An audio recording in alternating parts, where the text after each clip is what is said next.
പാകിസ്ഥാന് നല്ല മുട്ടൻ പണി കിട്ടാൻ പോകുന്നു. പാല് കൊടുത്ത കൈക്ക് തന്നെ കൊത്തുന്നത് പാകിസ്ഥാൻ ഒരു ശീലമാണ്. ഒരാഴ്ചയ്ക്ക് മുമ്പ് അമേരിക്കൻ പ്രസിഡന്റ് ഡൊണാൾഡ് ട്രംപ് വിളിച്ചിരുത്തി സൽക്കരിച്ചപ്പോൾ വലിയ കാര്യത്തിൽ കൈകൊടുത്ത ട്രംപിന് ദീർഘായുസ്സും സമാധാനത്തിനുള്ള നൊബേൽ സമ്മാനവും നേർന്നിട്ട് പോയതിനു പിന്നാലെ അമേരിക്ക ഇറാൻ-ഇസ്രയേൽ യുദ്ധത്തിൽ സ്വീകരിക്കുന്ന നിലപാടിൽ കടുത്ത അമർഷം രേഖപ്പെടുത്തിക്കൊണ്ട് തനിക്ക് നോബേലുമില്ല ഒന്നുമില്ല എന്ന് പറഞ്ഞുകൊണ്ട് പാകിസ്ഥാൻ രംഗത്ത് വന്നിരുന്നു. അപ്പോൾ തന്നെ അണിയറയിൽ ചില രഹസ്യ നീക്കങ്ങൾ നടത്തുന്നുണ്ട് എന്നുള്ള അഭ്യൂഹങ്ങൾ ശക്തമായിരുന്നു.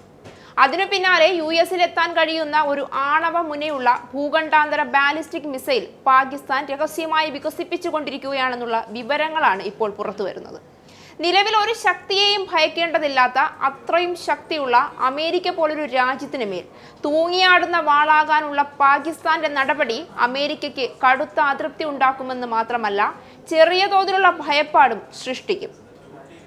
ഇന്ത്യയുടെ ഓപ്പറേഷൻ സിന്ദൂറിന് ശേഷം ചൈനയുടെ പിന്തുണയോടെ പാകിസ്ഥാൻ തങ്ങളുടെ ആണവായുധ ശേഖരം നവീകരിക്കാൻ ആഗ്രഹിക്കുന്നുവെന്ന റിപ്പോർട്ടുകൾക്കിടെയാണ് വിദേശ മാധ്യമത്തിന്റെ ഇത്തരമൊരു റിപ്പോർട്ട് കൂടി പുറത്തുവരുന്നത്. പാകിസ്ഥാൻ ഇത്തരമൊരു മിസൈൽ സ്വന്തമാക്കാൻ തുടർന്നാൽ അമേരിക്ക ആ രാജ്യത്തെ ആണവ എതിരാളിയായി പ്രഖ്യാപിക്കുമെന്ന് ഉറപ്പാണ്. ആണവായുധങ്ങൾ കൈവശം വെച്ചിരിക്കുന്ന ഏതൊരു രാഷ്ട്രത്തെയും അമേരിക്കയുടെ സാധ്യതയുള്ള ഭീഷണിയോ എതിരാളിയോ ആയി കണക്കാക്കുകയാണെങ്കിൽ അവരെ ആണവ എതിരാളിയായാണ് അമേരിക്ക കണക്കാക്കുന്നത്. നിലവിൽ റഷ്യ, ചൈന, ഉത്തര കൊറിയ എന്നിവരെ അമേരിക്കയുടെ ശത്രു രാജ്യങ്ങളായാണ് അമേരിക്ക കണക്കാക്കുന്നത്. പാകിസ്ഥാൻ ഒരു ICBM സ്വന്തമാക്കിയാൽ ആ രാജ്യത്തെ ഒരു ആണവ എതിരാളിയായി കണക്കാക്കുകയല്ലാതെ അമേരിക്കയ്ക്ക് മറ്റ് മാർഗങ്ങളില്ല. അമേരിക്കയെ ലക്ഷ്യം വെക്കാൻ കഴിയുന്ന ICBMകളെക്കാൾ മറ്റൊരു രാജ്യത്തെയും സുഹൃത്താക്കി കണക്കാക്കില്ല.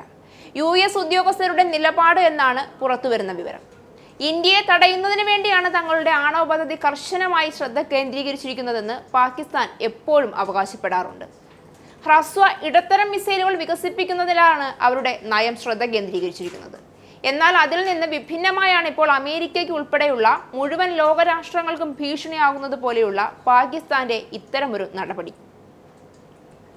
ആണവ പരമ്പരാഗത പോർമുനകൾ എന്നിവ ഘടിപ്പിക്കാൻ കഴിയുന്ന ഇന്റർ കോണ്ടിനെന്റൽ ബാലിസ്റ്റിക് മിസൈലുകൾ 5500 കിലോമീറ്ററിൽ കൂടുതൽ ദൂരെയുള്ള ലക്ഷ്യങ്ങൾ തകർക്കാൻ വരെ പ്രാപ്തമാണ്.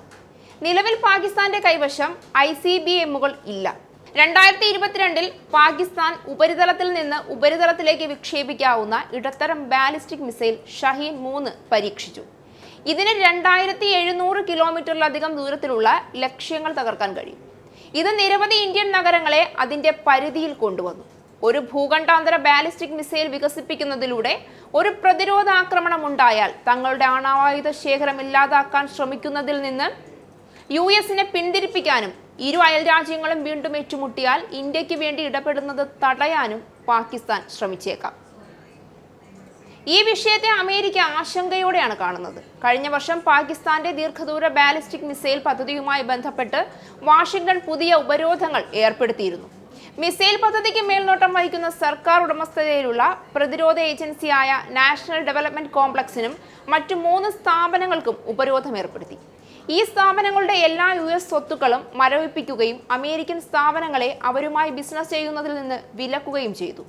പാകിസ്ഥാൻ ഈ നീക്കത്തെ പക്ഷപാതപരം എന്ന് വിളിച്ചപ്പോൾ ഇസ്ലാമാബാദ് അതിന്റെ ദീർഘദൂര ബാലിസ്റ്റിക് മിസൈൽ പ്രോഗ്രാമിനുള്ള ഘടകങ്ങൾ നേടാൻ ശ്രമിച്ചുവെന്ന് പറയുന്ന സ്റ്റേറ്റ് ഡിപ്പാർട്ട്മെന്റ് ഫാക്ട് ഷീറ്റിനെ അടിസ്ഥാനമാക്കിയായിരുന്നു US നടപടി. 170ഓളം ആണവ പോർമുനകൾ കൈവശമുള്ള പാകിസ്ഥാൻ ആണവ നിർവ്യാപന കരാറിൽ ഒപ്പുവെച്ചിട്ടില്ല.